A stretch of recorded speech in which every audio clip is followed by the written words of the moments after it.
Bonjour et bienvenue dans le podcast NBA Corner où nous allons vous proposer l'analyse des affiches du premier tour de la conférence Est.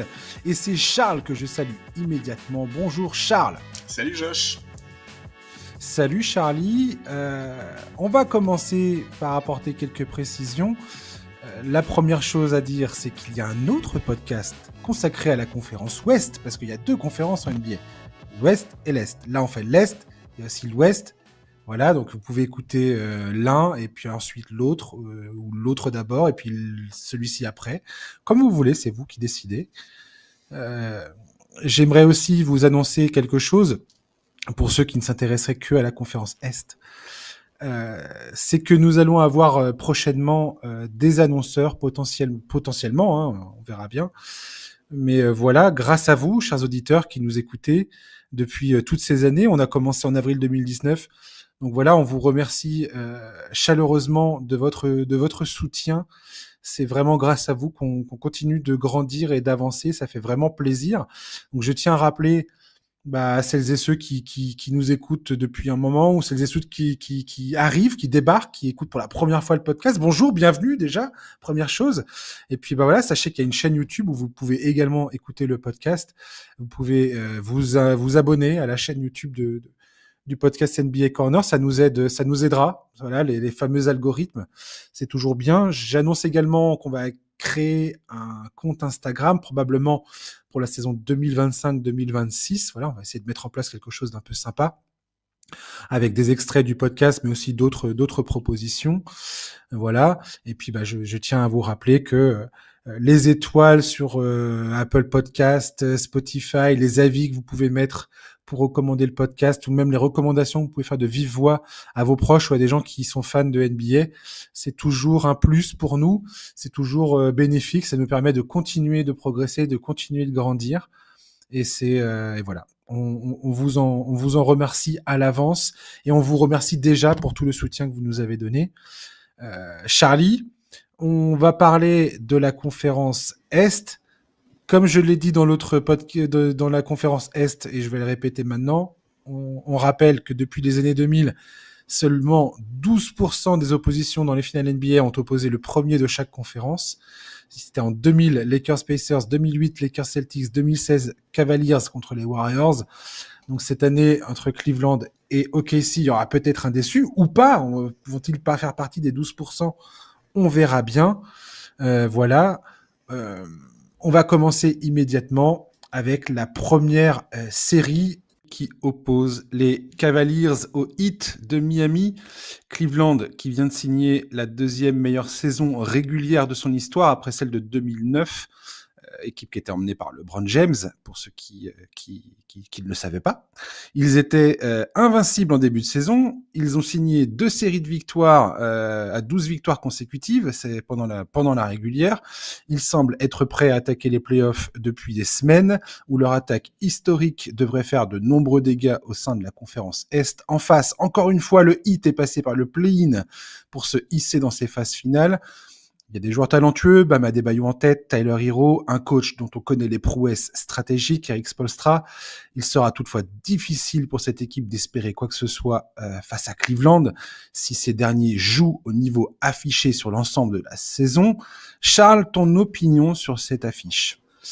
Déjà, bravo Miami, je crois que c'est le premier seed 10 de l'histoire à accéder aux playoffs, et une preuve de plus que cette franchise avec ou sans Jimmy Butler est toujours une plaie à jouer dans un tel contexte.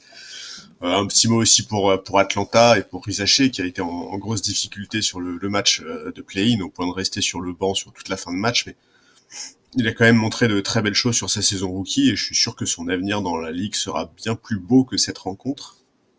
Des fois, c'est de la frustration que naît la motivation. Exactement. Et puis c'est aussi comme ça qu'on apprend, de toute façon. Tout à fait. On sait très bien que l'apprentissage en NBA, c'est pas toujours facile, c'est pas toujours linéaire.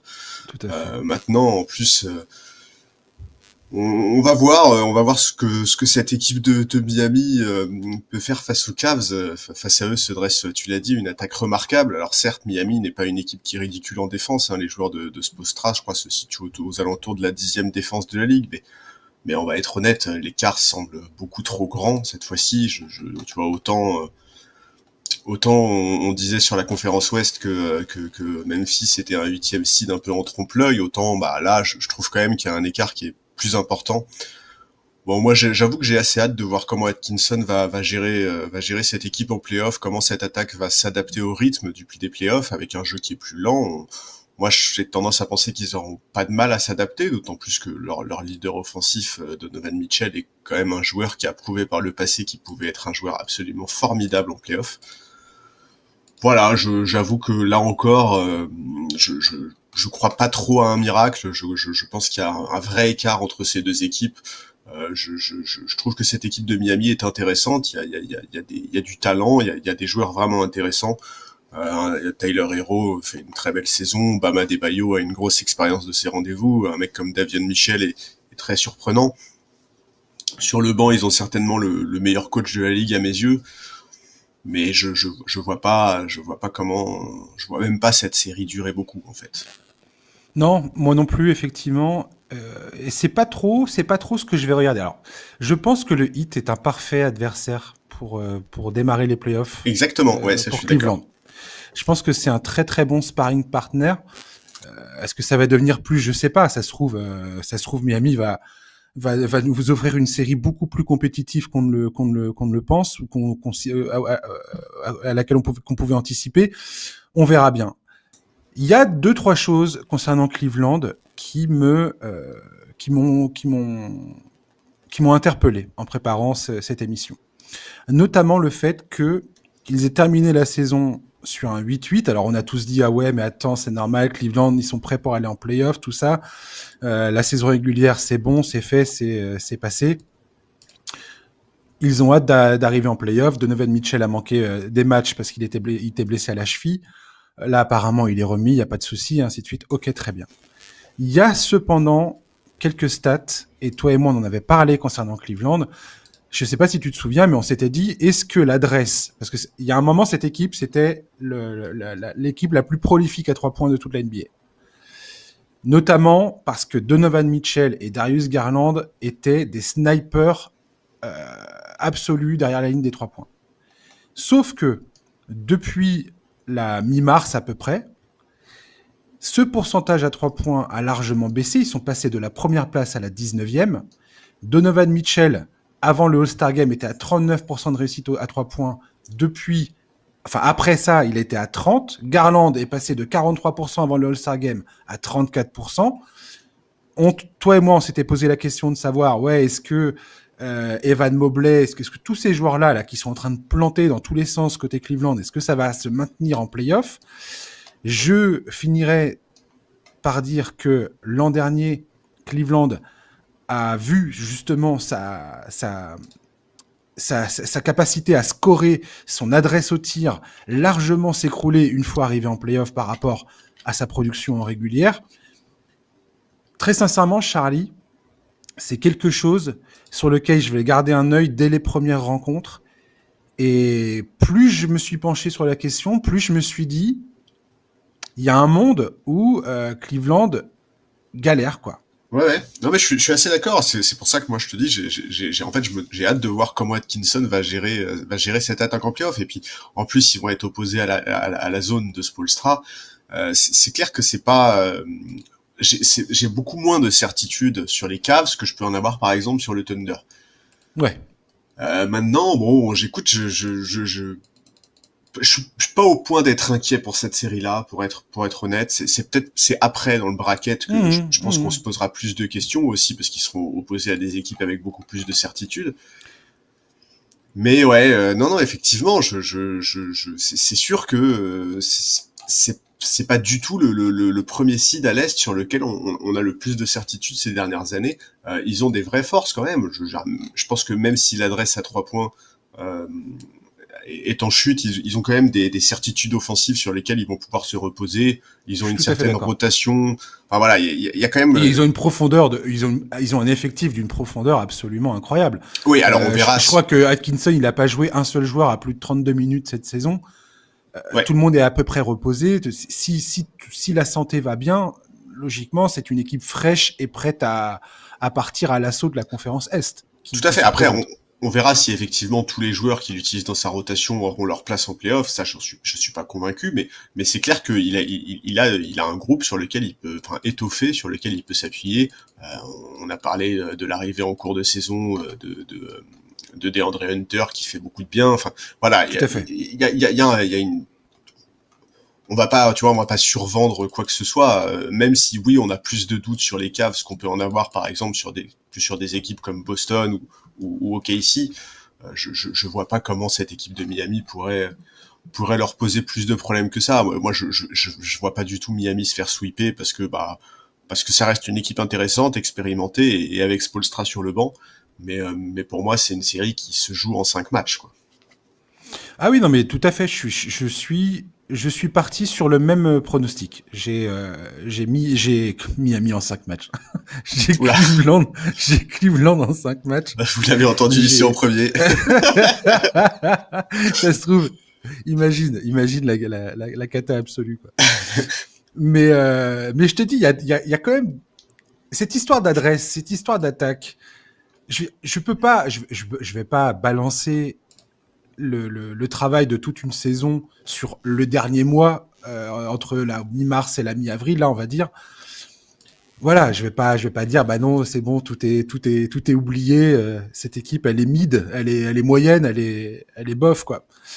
C'est pas du tout ce que j'essaye de dire. Juste que là, il y a des indicateurs qui nous montrent que il y avait quand même une perte d'adresse. Si tu regardes depuis l'All-Star Game, les Cavaliers ont, en termes d'adresse, j'ai marqué ça quelque part, c'est là, ils sont 18e en termes d'adresse à 3 points sur toute la ligue, depuis l'All-Star Game. C'est pas top. En tout cas, c'est pas ce qui leur a permis de caracoler en tête de la conférence Est pendant toute la saison. Tout à fait. Donc voilà, il y a un autre point aussi que j'ai toujours pas oublié, c'est cette fameuse série qu'on avait vue face à New York. Et si tu regardes les chiffres, c'est la même chose, c'est au rebond. C'est une équipe qui au rebond est vulnérable. C'est pas une équipe qui est dominante au rebond alors qu'elle a des grands, hein. T'as Evan Mobley et Jarrett Allen dans le front de court. Logiquement, c'est censé bien se passer. Et bah, le rebond à Cleveland, c'est jamais une certitude, c'est jamais très très bon. Ils sont sur la saison régulière, ils sont 22e en rebond défensif. Ouais. Donc voilà, alors c'est pas le Heat, hein. Le Heat, je crois qu'ils sont 27e, donc c'est pas le Heat qui va venir leur gratter la nuque. C'est le rebond offensif, 27e le Heat. Ouais, voilà, ouais. Mais oui, donc tout à fait. Mais admettons que t'aies un deuxième tour face aux Knicks, ce qui est pas, non, ça sera pas les Knicks, ce sera qui? 4-5, ce sera soit les Bucks, ouais, soit les Pacers. Soit les Pacers. Donc on verra bien ce que ça va donner, mais je pense qu'il y a un point également là qui est pas réglé côté Cleveland au niveau du rebond. Et c'est sûr que ça peut potentiellement être un très gros problème. Ça c'est une évidence. Et d'autant plus si effectivement s'ils retrouvent pas leur adresse de début de saison. Tout à fait. Et si tu pars du principe que tu rates plus de tirs en play-off, et que là, en ce moment, ils sont moins adroits que d'habitude, et ben le ratio entre le fait que tu rates plus de tirs et qu'en plus tu prends pas les rebonds, et ben tout d'un coup, ça peut changer la donne, quoi. Alors à quel point, j'en sais rien du tout, mais je pense que c'est quelque chose côté Cleveland qui va être intéressant à suivre. Très sincèrement, Ouais, non mais c'est sûr. Après en rebond offensif, ils sont depuis l'All-Star Game, ils sont exactement à la 6e place dans les rebonds offensifs. Donc c'est pas naze. Non, c'est pas naze. Et c'est vrai que moi j'ai un peu envie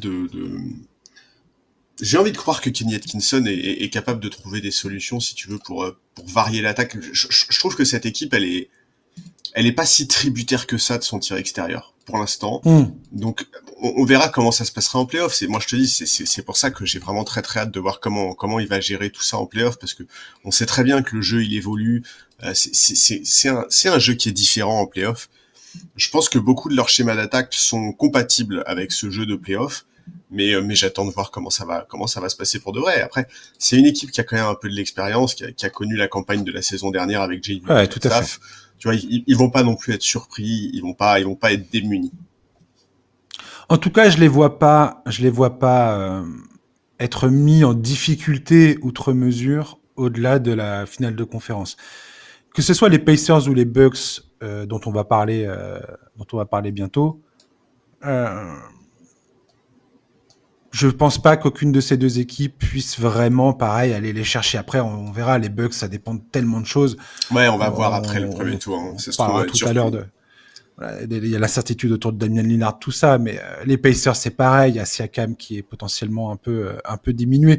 Donc voilà. Mais dans une confrontation, si la logique qu'on annonce depuis depuis pas mal de temps maintenant, la confrontation Cavaliers-Boston, toutes ces données-là vont être, ça va être un délice à analyser, ça, clairement. Ouais, ouais, je suis d'accord. Un dernier mot concernant Cleveland-Miami où on enchaîne. Ou je pense qu'on peut enchaîner. Écoute, pour moi, 4-1, 4-1 Cleveland. 4-1 Cleveland également. Yes. Allez, on enchaîne tout de suite. Donc, on va maintenant parler d'une autre série, celle qui oppose les champions en titre, les Boston Celtics face à Orlando, le Magic d'Orlando, qui ne s'étaient plus affrontés en playoff depuis 2010 et leur série incroyable en finale de conférence. Il y avait Kevin Garnett, Paul Pierce, Rajon Rondo qui était absolument formidable, Dwight Howard. Tout ça, je m'en souviens encore. C'était une bonne série, j'avais bien aimé. J'étais content. En plus, j'étais pour Boston. À ce moment-là, j'adorais cette équipe de Boston avec Rajon Rondo. Donc j'avais kiffé. Moins en finale, par contre. Hein, Charlie? Tu te souviens de Oui, cette finale oui. de 2010, hein? Game 7 avec les Lakers, là. Oui, oui, je m'en souviens très bien. Ouais. Bande de C'était un bon. crapus, là. Bande de crapus, là. Qualifié au play-in, Orlando se présente face aux champions en titre avec peu d'espoir de créer la surprise après une saison de l'enfer marquée par les blessures à répétition. Leurs stars, des joueurs clés, et c'est encore le cas aujourd'hui. En face, il y a Boston, qui est la seule équipe avec le Thunder à être présent dans le top 5 des meilleures attaques et meilleures défenses de la saison.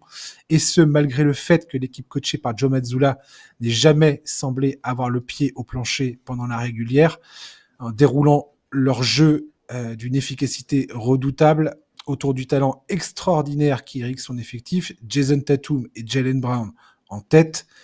Ce dernier est sujet à des douleurs au genou. Il a reçu des injections contre la douleur. Ce sera un des points importants à suivre durant cette série qui promet d'être physique. Orlando possède des lacunes offensives encore trop évidentes et ne peut s'empêcher d'accumuler les fautes. Leur capacité à défendre la ligne des 3 points sera toutefois utile face à l'équipe avec le volume le plus important de tentatives par match. Mais Boston est une machine bien trop redoutable pour trembler face au Magic au premier tour, à mon sens. Charlie, comment tu vois cette série se dérouler? Alors moi, je crois en l'upset. Non, je plaisante évidemment. Que tu es drôle, Charlie. Oh, Que tu es non, mais drôle. voilà, on va pas se mentir, il y a un gros écart entre ces deux équipes. Tu l'as dit, Orlando sort d'une saison extrêmement compliquée, rythmée par la blessure de ses cadres. Alors, certes, au moment où on parle, là aussi tu l'as mentionné, Jaylen Brown est incertain, mais Boston a un effectif qui est tellement dense, qui est tellement rempli de joueurs extrêmement talentueux, et puis l'effectif il est cohérent. Enfin, c'est une équipe qui fonctionne trop bien. Je vois pas à quel moment ça pourrait être un problème, au moins pour le début de ces playoffs.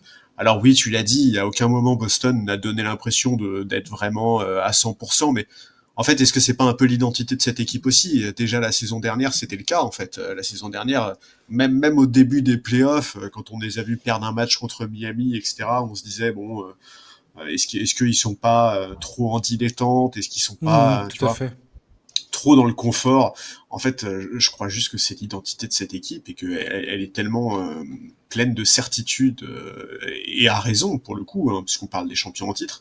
Oui, et puis attends, et je dis ça, Charlie, ils ont fait un bilan de 11 victoires, 10 défaites entre décembre et janvier, où on s'est dit, tiens, c'est marrant, Celtics, on a l'impression que ça tousse un peu.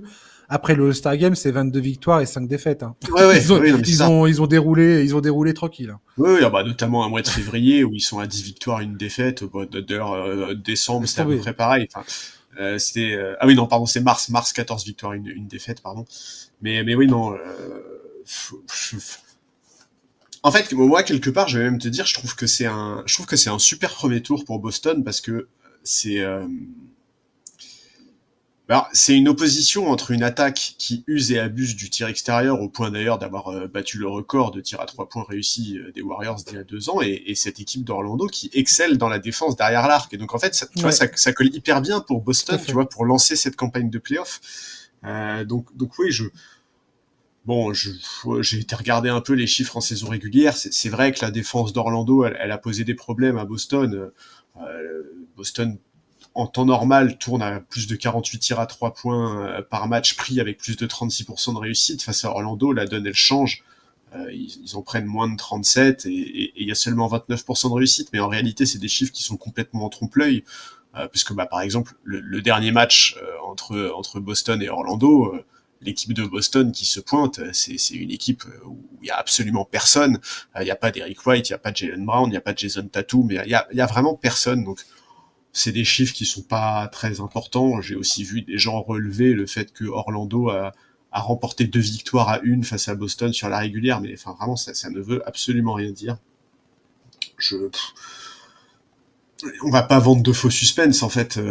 Pour moi, la seule interrogation, c'est de savoir si Orlando arrive à piquer un match, quoi. Oui, c'est ça, ouais. Et il y a des joueurs intéressants à suivre dans cette équipe. Je pense notamment à Anthony Black, qui est un joueur que j'adore vraiment. Je trouve qu'il s'est révélé, notamment depuis l'absence de Jalen Suggs, parce qu'il a il a plus de temps de jeu forcément. Et je trouve que c'est un bon moyen de développer ce joueur-là de côté Orlando. Donc cette série va être intéressante à mes yeux à ce niveau-là.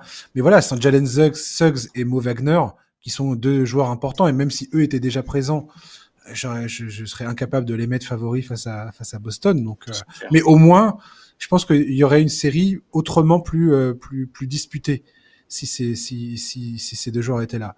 Là, en l'état actuel des choses, j'ai quand même beaucoup de mal à voir cette équipe.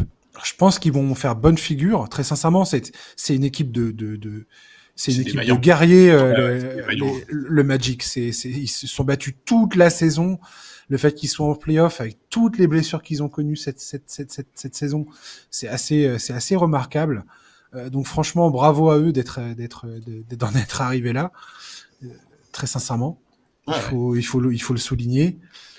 Maintenant, voilà, la marge d'erreur d'Orlando, elle est quasi nulle, quoi. Et la production offensive d'Orlando ne leur permet pas je vois même pas, si Jaylen Brown bouge correctement et qu'il n'est pas trop gêné par son genou, je les vois même pas prendre un match. Moi, sincèrement. Déjà, oui, effectivement. En fait, pour moi, c'est un peu le seul enjeu de ce match. C'est comment ils vont gérer le catch. Enfin, comment Boston va gérer le catch Jaylen Brown. Il faut absolument pas prendre de risques et je les imagine pas une seule seconde prendre un risque. D'ailleurs, on voit bien, hein, il a pas hésité à faire une croix sur les récompenses de fin de saison, puisqu'il a joué que 62 matchs au lieu des 65 requis. À cause de ce petit souci, cette équipe, elle a les yeux rivés sur le titre. Il y a absolument rien qui va détourner leur regard. Donc, s'il doit jouer un seul match dans la série ou même 0 match, ça sera pas un problème. Bon, voilà, franchement, voilà, il y a pas trop de suspense. À la limite, j'ai envie de revoir Banchero en playoff parce qu'il faut quand même pas oublier que Banchero, pour la seule campagne de playoff qu'il a fait dans sa carrière la saison dernière face à Cleveland, il a été énorme. Il a été absolument énorme, à tournant à 27 points, 9 rebonds par match. Remarquable, mais que Franz Wagner lui conjure quelques démons. Oui, aussi c'est vrai, tout à fait. Pour le coup. Donc voilà, écoute, je vais dire 4-1. La raison évidemment me pousse à dire 4-0, mais voilà, cette équipe d'Orlando, tu l'as dit, elle est vaillante. Elle a connu une saison vraiment compliquée, pourrie par les blessures. Malgré ça, ils ont jamais rien lâché. Ils se sont battus avec leurs armes pendant toute la saison. Ils ont longtemps été dans les 6. Bon, on sait que Boston peut commencer ses playoffs tranquillement comme il l'avait fait la saison dernière. Orlando, en plus, a pas du tout peur de jouer sur demi-terrain. Hein. Ils ont les armes pour s'en sortir. C'est même leur modèle offensif quasiment. Donc je leur donne un match vraiment en lot de consolation. Ouais, c'est une équipe vaillante, Orlando, et je serais ravi s'ils me donnaient tort sur le pronostic. Très sincèrement, s'ils arrivaient à prendre un match comme tu le souhaites, comme tu l'annonces, j'en serais absolument ravi. Bah ouais, franchement, enfin, tu vois, ce serait trop dommage en fait de les voir se faire sweeper alors qu'ils se sont battus vraiment toute la saison comme des chiens. J'espère vraiment qu'ils arriveront à en prendre. Ouais, clairement. Autre chose à dire sur cette série, moi je sais pas, trop d'absents, trop à sens unique à mes yeux malheureusement. Ouais, non, non. Bon, écoute, pas grand chose non plus. Tu vois, on va pas non plus, on va pas inventer des enjeux là où il y en a pas vraiment. Ouais, tout à fait, ouais. Tout à fait. On va passer à l'autre série qui, alors là, on a deux, enfin les deux autres séries pour terminer sur la conférence Ouest. Là, ça va se bastonner. Là, je pense on va se prendre par le col, toi et moi là. Je sais pas pourquoi je le sens. Un peu l'ambiance qu'il va y avoir sur le terrain, à mon avis, dans ces deux séries. Et comme on parlait tout à l'heure de Houston et Golden State, où ça va sûrement se prendre le bec. Là, ça va être, à mon avis, la même chose. Pistons contre les Knicks, la dernière fois que cela s'est produit, c'est en NBA, c'était en 1992. Ça s'est terminé en 5 matchs. À l'époque, les premiers tours se jouaient au meilleur des 5 matchs. Les Knicks s'étaient imposés 3-2. Voilà. Là, plusieurs années plus tard, c'est une équipe des Knicks où j'ai envie de dire c'était pas censé se passer comme ça la saison des Knicks. Surtout après le transfert qui a fait venir Karl Anthony Towns et Michael Bridges en ville. S'ils terminent troisième de la conférence Est, c'est un monde qui les sépare des Celtics et des Cavaliers dans la hiérarchie à l'Est. Les playoffs pourraient nous prouver le contraire, peut-être, mais je sais pas si cette équipe va être capable de confirmer son statut de contender légitime ou pas. Il faudra, pour ce faire, se débarrasser d'une équipe des Pistons qui n'a absolument rien à perdre après avoir signé la pire saison de son histoire l'an dernier et qui compte dans ses rangs celui qui, selon plusieurs observateurs, est le meilleur joueur de la série, Cade Cunningham. Le meneur a posé énormément de problèmes aux Knicks à chacune de leurs confrontations cette saison. Sa taille, son agilité, sa création balle en main sont autant de qualités que New York a eu du mal à contenir. Son face-à-face avec Jalen Brunson, qui a déjà prouvé sa valeur en play-off l'an passé, lui pour le coup, s'annonce comme un des événements de ce premier tour, très clairement. Blessé à la cheville à la fin de la saison, il faut espérer que Brunson soit en pleine possession de ses moyens contre un effectif des Pistons armé pour faire de sa vie un enfer sur le terrain. L'expérience est du côté des Knicks. Détroit renoue avec les playoffs où il n'avait plus mis les pieds depuis 2019. Charlie, j'ai l'impression qu'on est devant une série susceptible de devenir un classique. Ouais, c'est une belle affiche. C'est une série que j'adore. Enfin, moi, dans l'absolu, y a pas mal de match-ups sur ce premier tour qui me font plaisir, mais effectivement, c'est une affiche typique de la conférence Est. Ça va sentir la poudre. Moi, je suis d'accord avec toi. Les Knicks, ils m'ont un peu laissé sur ma faim cette saison. Défensivement, notamment, je les attendais meilleurs. Alors, on sait que sur des séquences, ils peuvent être très très solides, mais globalement, ils m'ont un peu déçu quand même. Bon, Jalen Brunson, écoute, il est revenu après sa blessure du mois de mars, donc je crois que c'était au mois de mars dans l'ensemble. Je crois que tout le monde est plutôt en forme côté Knicks. Sur le papier, tout semble réuni pour qu'il puisse faire une belle campagne de playoff. Sa production statistique a un peu baissé Ouais, depuis c'est son retour. normal. Moins efficace, moins en jambes, moins en rythme. C'est normal, il a été absent un Tout à mois fait. quand même. Ah oui, non, mais complètement. Maintenant, écoute, Et les blessures aux chevilles, c'est un peu relou, ça peut revenir. ah bah c'est surtout quand ton coach c'est Tom Thibodeau en fait, quoi. On va voir Que tu vas jouer 45 minutes par match. C'est ça. C'est pas comme si aujourd'hui là dans le top 5 des plus gros temps de jeu de la ligue moyen, il y avait 3 Knicks quoi. Mais ouais. Écoute, en face Détroit, ça revient de très très loin. Hein. On l'a déjà dit plusieurs fois cette saison, la progression de cette équipe par rapport à la saison dernière est absolument remarquable. On les sent en pleine confiance, l'équilibre est cohérent entre les vétérans arrivés, notamment l'été dernier, et les jeunes qui montent en puissance, à l'image évidemment de Cade Cunningham. J'ai extrêmement hâte. Je trouve quand même que... En fait... J'ai revu en préparant la preview, j'ai revu pas mal de séquences des matchs de la saison régulière et je pense que les choses seront quand même assez différentes en play-off. D'abord parce que le rythme du match sera évidemment différent et même si Détroit a pas une pace absolument aberrante, c'est pas non plus des adeptes du demi-terrain.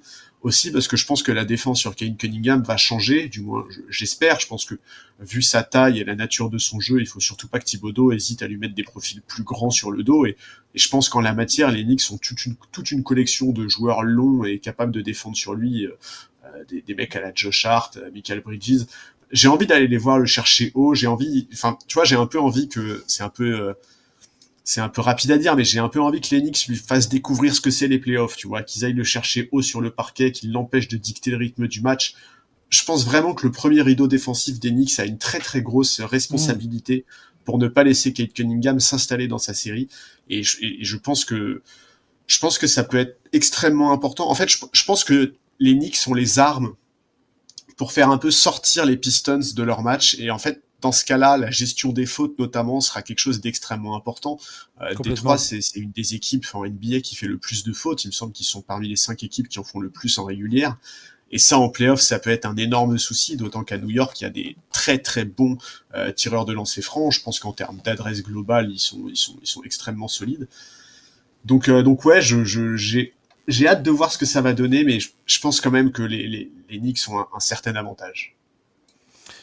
Ouais, complètement. Ouais. Il y a des stats qui sont un peu inquiétantes. Quand j'ai préparé cette série, il y a quelques stats qui me rendent inquiète pour les Knicks. Les Knicks ont un bilan de 15 victoires, 13 défaites face aux équipes qui ont un bilan positif, positif cette saison. Ah, ils ont été faibles avec l'effort cette année. Voilà. Ils sont à 0 victoire, 10 défaites contre Boston, Cleveland, Oklahoma. Donc clairement, oui.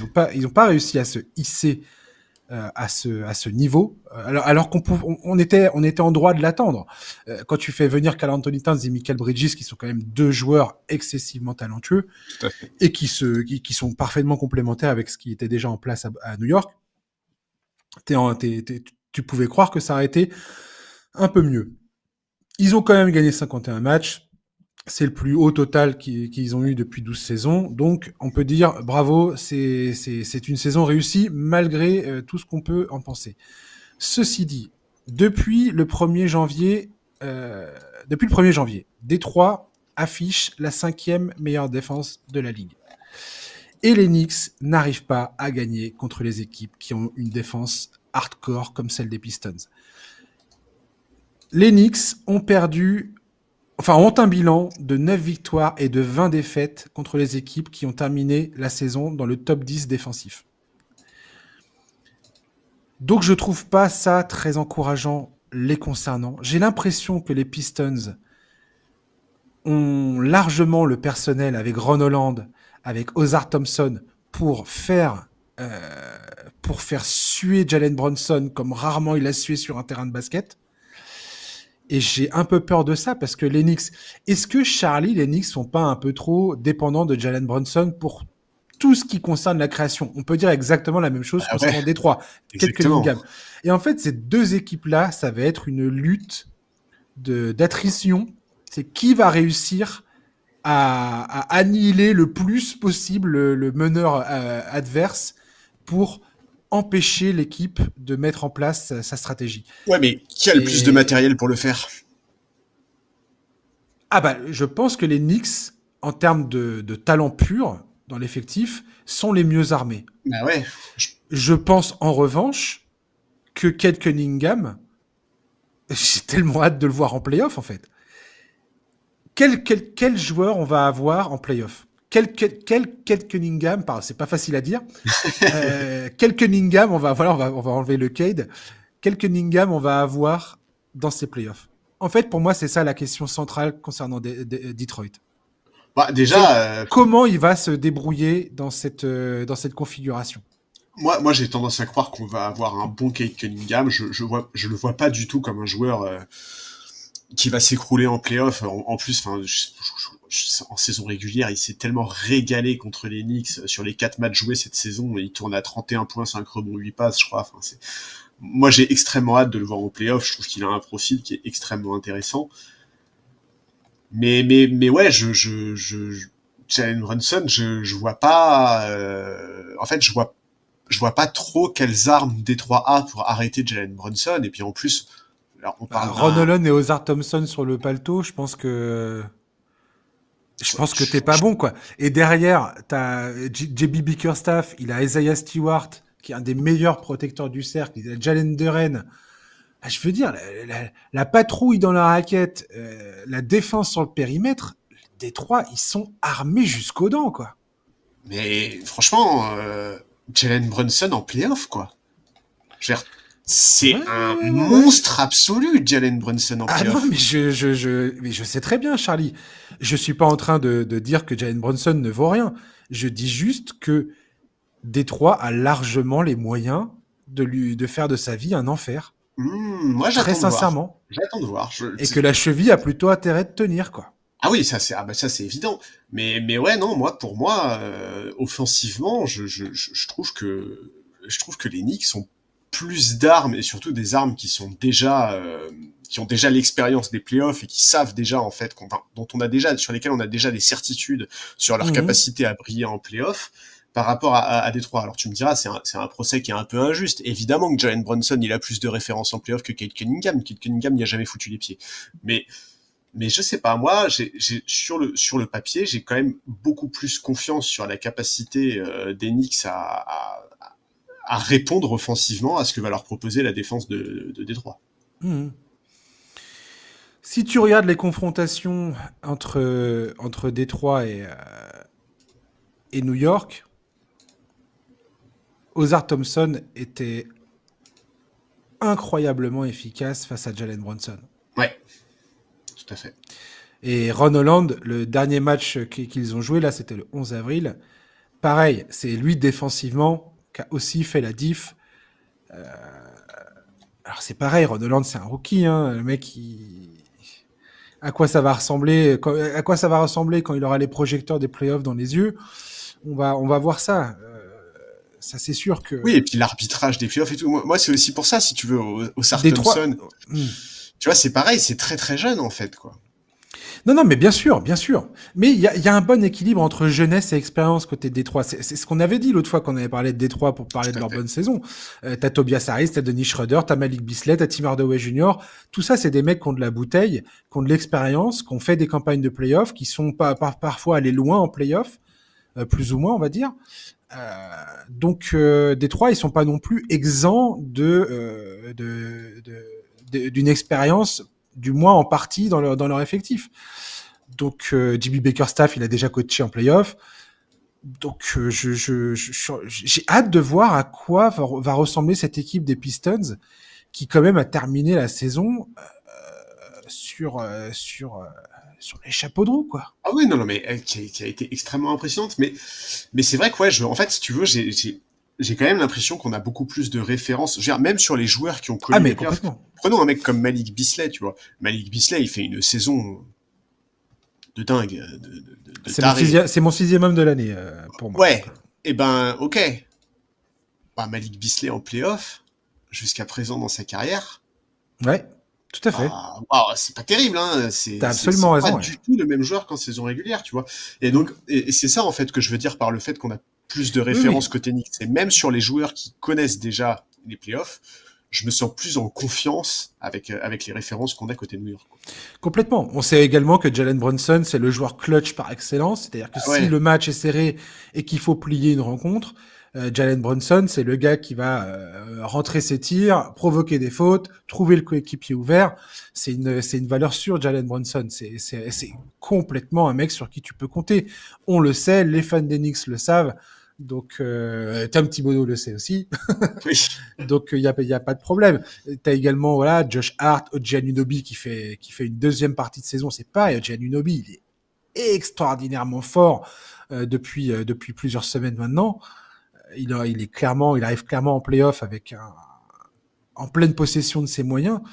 Donc, non, mais je suis d'accord avec ça. Maintenant, je ne peux pas avoir cette confrontation. J'ai pas réussi à terminer cette analyse entre les Knicks et les Pistons en me disant, comme je pensais plutôt le dire au départ, les Knicks sont clairement favoris. Eh ben non. Pour moi, c'est pas clairement les favoris, et moi j'ai les Knicks en 7 matchs. Ah ouais, en 7 matchs. J'ai les Knicks en 7 matchs. Trop bien, non, bah, trop bien. Pour moi, ça va au bout des 7, quoi. Ah, mais moi, j'espère que t'as raison. Écoute, moi, j'ai mis Knicks en 6 parce que, alors, intrinsèquement, je pense qu'il y a pas tant d'écart entre les deux équipes, mais je pense que l'expérience des Knicks et surtout la capacité de Jalen Brunson à être décisif quand les matchs sont serrés va faire la différence pour moi. Et ouais, je te dis, moi, Brunson en playoff, en fait, pour moi, j'ai trop de souvenirs marquants, en fait, de Jalen Brunson en playoff. Et il y en a un autre sur qui je vais avoir un œil attentif, parce que mine de rien, la saison dernière, il nous a un peu surpris quand même, c'est Karl Anthony Towns, tu vois. Il nous a montré une vraie progression en playoff la saison dernière.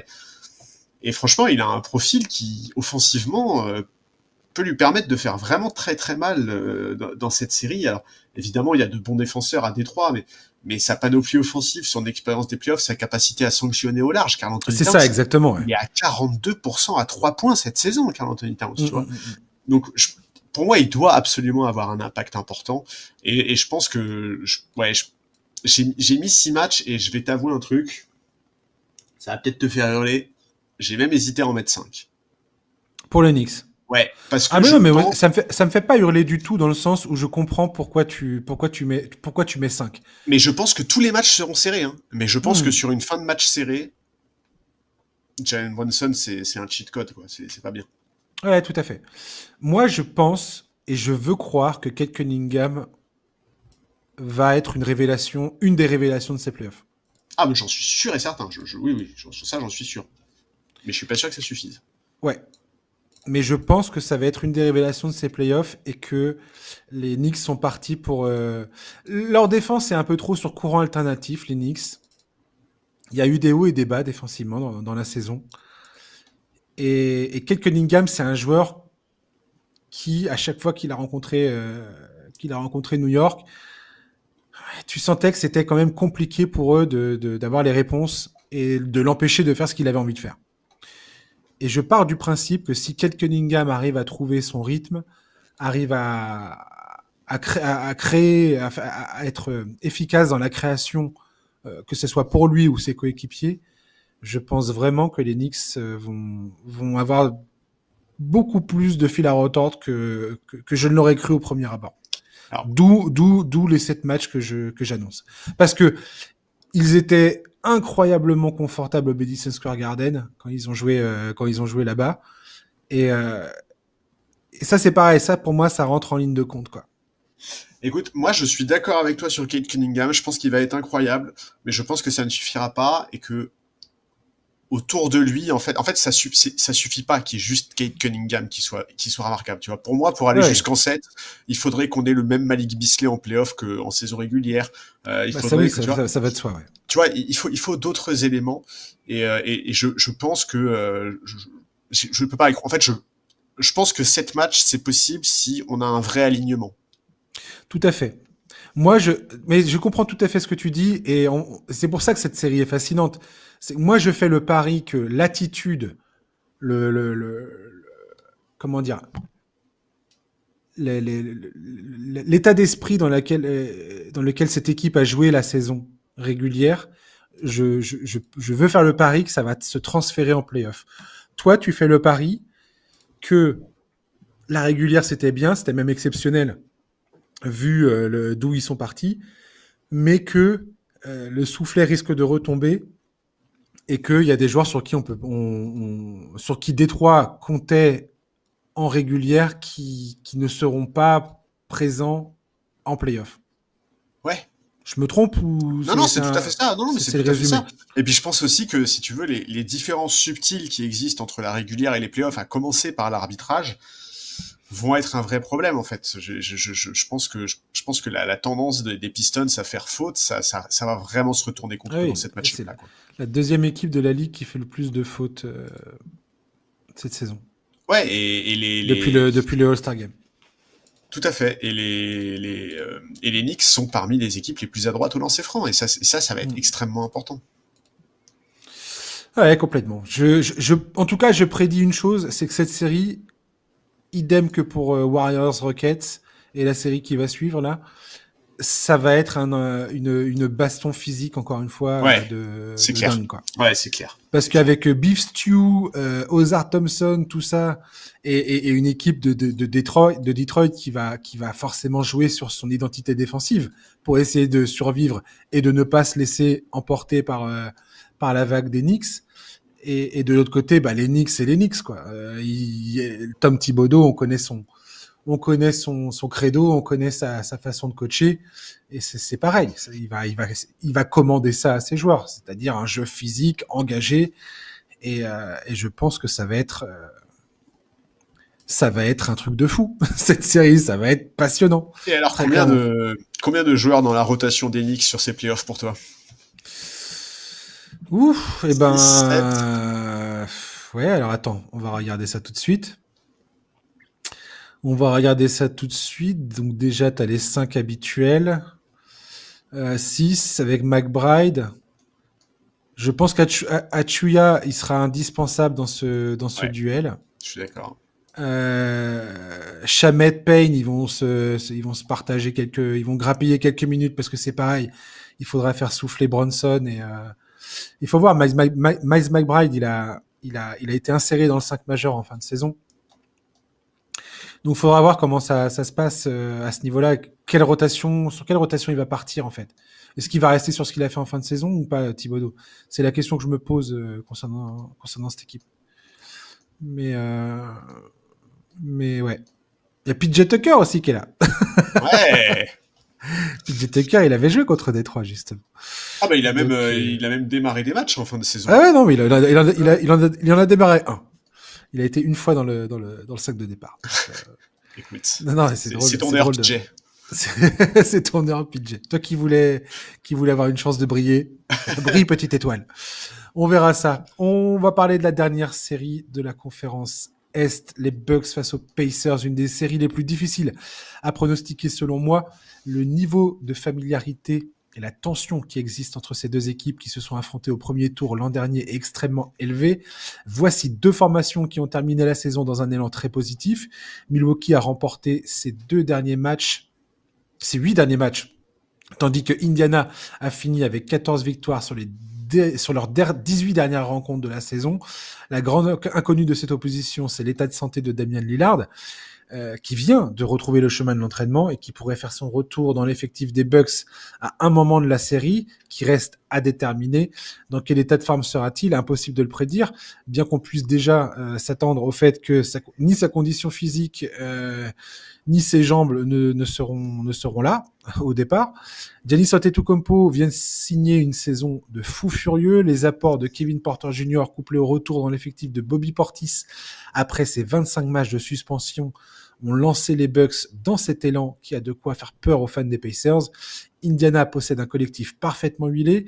Tyrese Haliburton est de retour à son meilleur niveau et eux aussi entament cette campagne de playoff en pleine confiance. La blessure au coude de Pascal Siakam dans la perspective de son duel avec Giannis me donne toutefois quelques sueurs froides, surtout quand on voit la baisse de sa production et de son efficacité depuis le début mars.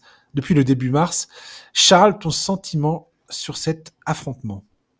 C'est une des séries qui me fait le plus saliver, moi, sur ce premier tour de playoff. Je trouve ça trop bien. Tu l'as dit, c'est la revanche du premier tour de la saison dernière, à ceci près qu'il y a une énorme différence, c'est la présence d'Antetokounmpo. À voir évidemment ce que tu as dit, ce qu'il en est de Lillard. Ça semble quand même bien parti pour qu'il soit de retour. Alors, certainement pas, si j'ai bien compris, pour le premier match, mais au cours de la série.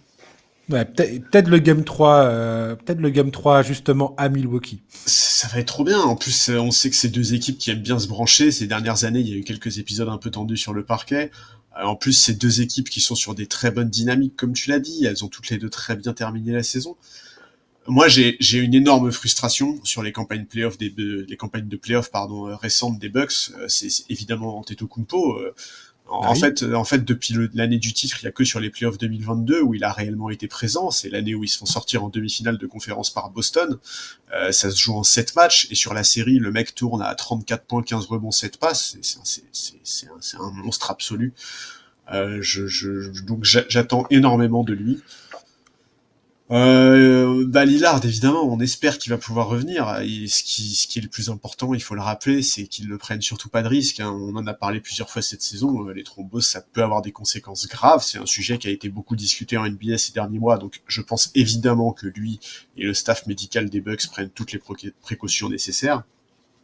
Il a repris les entraînements avec contact, donc c'est quand même qu'il doit avoir des garanties solides. Mais c'est évidemment un point central dans cette série. D'abord parce que c'est le deuxième meilleur joueur des Bucks, et ensuite parce que son absence peut vraiment simplifier les choix défensifs pour Indiana. Ouais. Écoute, voilà, côté Pacers, il y a la petite incertitude sur Siakam, qui a loupé quelques matchs en fin de saison, qui a visiblement des douleurs persistantes au coude, ce qui peut être très pénalisant. La saison dernière en playoff, il a été énorme, avec des très grosses perfs, notamment face aux Bucks, justement, c'est clair. Mais bon, la clé de voûte, enfin le point de variable de cette équipe, c'est Haliburton. J'ai regardé un peu les chiffres mis avant par la NBA là, pour préparer cette série. Et je sais pas si tu as vu le bilan des Pacers quand il inscrit 20 points ou plus, mais Ouais, c'est 25 victoires pour 3 défaites. Et c'est, ouais. enfin, en fait, on l'a bien vu cette saison. Et il a eu un début de saison compliqué, ça s'est répercuté sur les résultats de son équipe. Et dès qu'il a commencé à remonter la pente, les Pacers ont été plus efficaces, beaucoup plus efficaces. Alors c'est pas le seul élément qui explique cette amélioration, hein, puisque c'est aussi à peu près au moment où Nembhard est revenu après une absence d'une dizaine de matchs. Mais tout ça est très lié. Voilà, moi j'ai trop hâte, j'ai trop hâte. J'ai aussi très hâte de voir Bénédicte Mathurin en playoff parce que en fait la saison dernière on l'a pas Bah vu, oui. il était blessé et il est extrêmement important pour cette équipe. Donc ouais, j'ai vraiment très hâte que cette série commence. Ouais, il fait partie, Mathurin, il figure toujours dans les meilleurs line-up de d'Indiana. Ouais, Il est indispensable à cette équipe. De toute façon, cette équipe d'Indiana peut compter sur sa profondeur de banc, son jeu collectif. Ils se connaissent parfaitement bien. Rick Carlisle a fait vraiment, encore une fois, un boulot absolument extra avec cette équipe. Maintenant, net rating, ils sont 7e cette saison. Défensivement, ils sont 8e depuis le All-Star Game, toujours. Hein. J'ai pris ça comme point de de départ. Offensivement, bizarrement, ils sont 13e depuis l'All-Star Game, ce qui est assez inattendu, étant donné que c'est une équipe qui l'an dernier pétait des scores offensifs justement et qui défensivement était plus en galère. Donc là, on a un peu un inversement identitaire, on va dire, ouais. concernant les Pacers. Moi, le gros point noir de côté Indiana, ça va être la blessure de Pascal Siakam, pardon. Depuis le 10 mars, il tourne à moins de 18 points par match. Il shoot à 33% derrière la ligne des 3 points. Il est quand même dans une baisse de production et d'efficacité qui m'inquiète. Surtout que là, face à Giannis Antetokounmpo, où très clairement les Pacers, ils ont quoi? Ils ont Miles Turner, ils ont Pascal Siakam qui peuvent faire bonne figure, mais il n'y a pas vraiment qui que ce soit pour arrêter ce gars-là, quoi. Et Giannis Antetokounmpo, on l'avait dit l'autre fois quand on parlait de la course au MVP, tu l'avais très bien souligné, mais il est sur une saison absolument monstrueuse.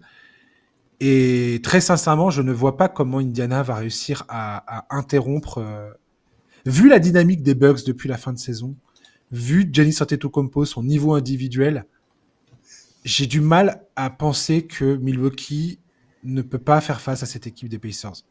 Ah mais moi je pense qu'ils peuvent faire face. Après, mais c'est là où je parlais des choix défensifs, en fait. C'est pour ça, pour moi, l'absence de Lillard, elle facilite vachement le choix défensif des Pacers. Et moi, je vais être très clair, hein, vu le niveau actuel de Giannis, moi, je suis partisan d'accepter ton sort, en fait. Laisse-le te massacrer, ne double pas sur lui, mais par contre, tu verrouilles tout le reste. Et je vais te dire, si Antetokounmpo tourne, je sais pas moi, en 38 points, 15 rebonds, mais que derrière, il y a personne qui tire son épingle du jeu, bah, je suis pas sûr que ça suffise, en fait. Je suis pas sûr que ça suffise, parce que cette équipe d'Indiana, elle a quand même un peu de profondeur. Alors évidemment, à condition que Siakam soit en forme. Mais ouais, moi je pense que c'est le choix défensif que je ferais si j'étais à leur place. Tu vois, essayer de. Tu peux pas arrêter Antetokounmpo, c'est pas possible en fait. Tu ne peux pas l'empêcher de Oui, régner sur non, la tu série. peux pas. Et moi, je trouve qu'il est bien entouré. Enfin, je veux dire, si on met de côté Damian Lillard, qui pour le coup cette saison était pas transcendant face à Indiana. Je crois que c'était 18,3 points sur 35,5% au tir face à Indiana. Donc c'était pas non plus le Damian Lillard des grands jours. Si tu regardes un petit peu de qui entoure aujourd'hui Antetokounmpo, je trouve que l'effectif, enfin, que Doc Rivers a à sa disposition des joueurs qui sont capables justement d'entourer Antetokounmpo et de lui offrir le spacing nécessaire pour qu'il soit encore plus redoutable dans le jeu qui est le sien, c'est-à-dire en pénétration et proche du cercle. A.J. Green, Gary Trent Jr., Taurean Prince et Kevin Porter Jr., ensemble, c'est 42,5% à 3 points sur plus de 17 tentatives par match. C'est absolument incroyable. Taurean Prince, il est en feu absolu cette saison. à Ouais, 3 mais points. d'où l'intérêt de Et J. concentrer Green, tes efforts pareil. défensifs sur le supporting cast. Ah, mais complètement. Mais en fait, la capacité des Bucks de s'en sortir face à Indiana, je pense, réside dans le fait que Antetokounmpo va contraindre la défense des Pacers au bout d'un moment à appeler des prises à deux. Et Antetokounmpo, c'est aussi un joueur qui a une lecture du jeu absolument magistrale Ouais. et qui est capable de ressortir les ballons et qui est capable d'aller trouver et je veux dire si Kevin Porter Jr., Bobby Portis, Kyle Kuzma, on verra bien ce que ça donne, mais c'est un joueur qui a expérimenté. On sait jamais, on va voir on va voir ce qu'il peut apporter sur une série, notamment avec Brook Lopez.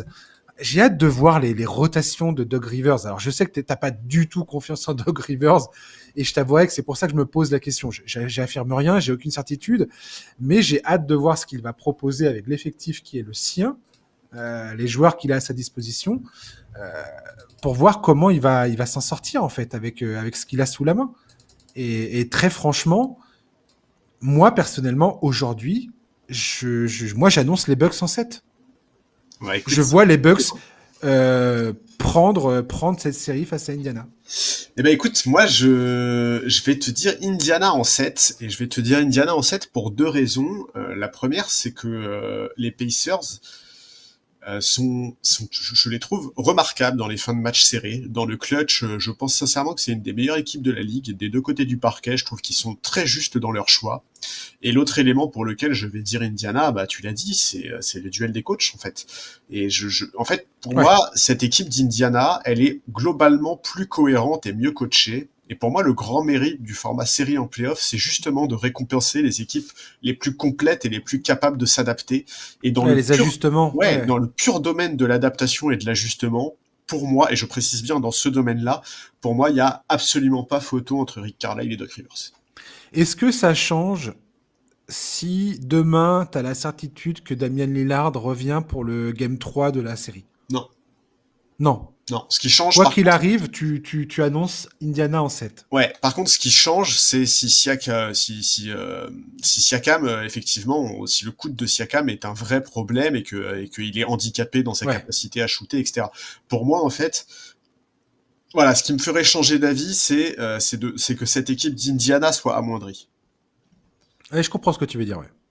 En fait, moi, c'est là-dessus que je me base. Moi, je me base sur le fait que là, j'ai pas l'impression que la blessure de Pascal Siakam va s'améliorer assez rapidement pour lui permettre d'avoir le niveau que les Pacers ont besoin qu'il ait pour pouvoir avancer. Et face à Giannis Antetokounmpo, vu l'engagement physique que ça nécessite, j'ai vraiment peur que ça soit pas le cas, quoi. Ouais, mais c'est possible, hein, c'est possible que tu aies raison. Pour moi, c'est vraiment ça ce qui peut faire la grande différence. Mais tu vois, là, j'étais en train de regarder là les stats de clutch dans le clutch de la NBA. Les Pacers sont l'équipe cette saison de la ligue avec le meilleur plus-minus dans le clutch time. Tu vois, c'est vraiment une équipe qui fait les très très très bons choix à chaque fois. Ouais, tout à fait. Et je trouve vraiment que le coaching de Carlisle dans ces moments-là est hyper impressionnant. C'est vraiment très très fort, et des deux côtés pour le coup, des deux côtés du parquet. T'arriverais presque à me convaincre, hein. Non, mais attends, dans tous les cas, je pense vraiment que c'est une série qui va se jouer à rien du tout, hein. C'est vraiment, ça va se jouer à très très peu de choses. Et dans tous les cas, j'espère qu'on aura 7 matchs parce que je pense qu'on peut se régaler. Ouais, Aaron Nesmith aussi a été absolument exemplaire face à Milwaukee cette saison, et toute la saison d'ailleurs pour Indiana. C'est un joueur que j'adore, et lui et Mathurin, c'est vraiment deux joueurs qui, je pense, offrent et Andrew Nembhard. Enfin, ouais, et puis finalement, il y a plein de mecs que j'adore. Cette équipe des Pacers est absolument géniale. Ce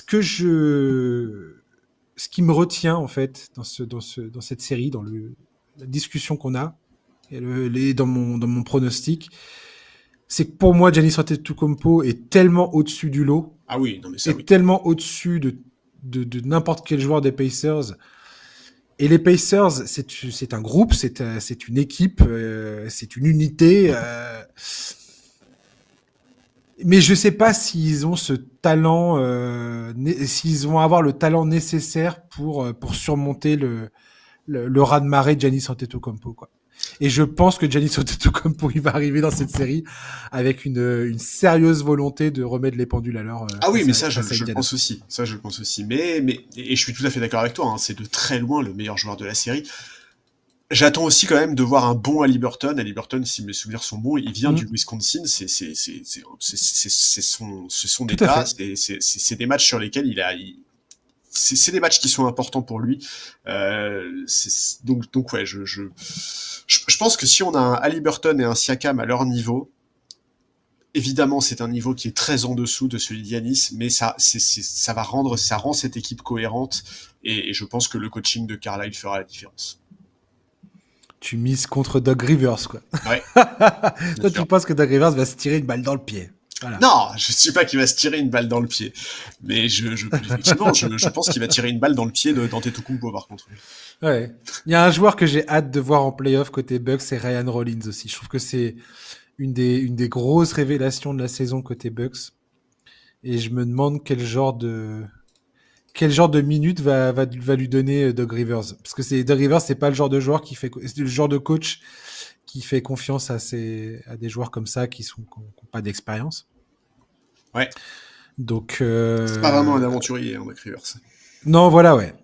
Après, je pense que si Lillard n'est pas là, c'est justement dans ce genre de contexte que Rivers, tout d'un coup, s'il peut pas compter sur son meilleur unit, c'est le genre de mec qui va justement essayer de rider un peu de compter sur les joueurs qui ont la main chaude, qui font un bon match, et c'est peut-être là où il est le meilleur dans les ajustements. Enfin, si on peut appeler ça des ajustements.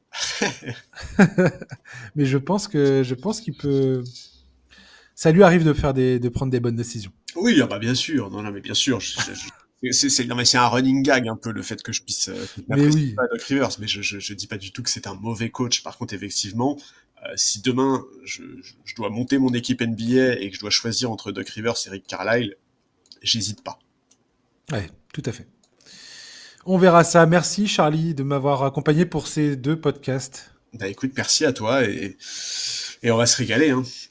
Ouais, ça va être de la bombe. Je rappelle pour ceux qui n'auraient pas écouté le numéro concernant la conférence Ouest que le podcast reviendra la semaine prochaine, mais le dimanche.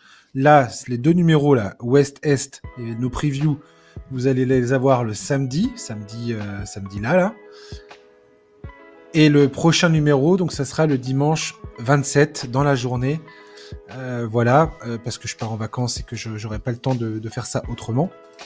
Mais on va suivre tout ce qui se passe, et dimanche, ça nous permettra justement de revenir un petit peu sur à quel point on s'est trompé, à quel point on a eu raison, et qui est encore debout dans les playoffs. Je sais même pas combien de matchs auront été joués. 2, 3, 2 ? Certains 3 peut-être. Ouais, c'est ça dépendra des séries, 2 ou 3. Ouais, ça dépendra des séries, ouais. On verra ça. Merci, chers auditeurs, de nous avoir écoutés, et je vous dis à la semaine prochaine. À ciao. Bye bye.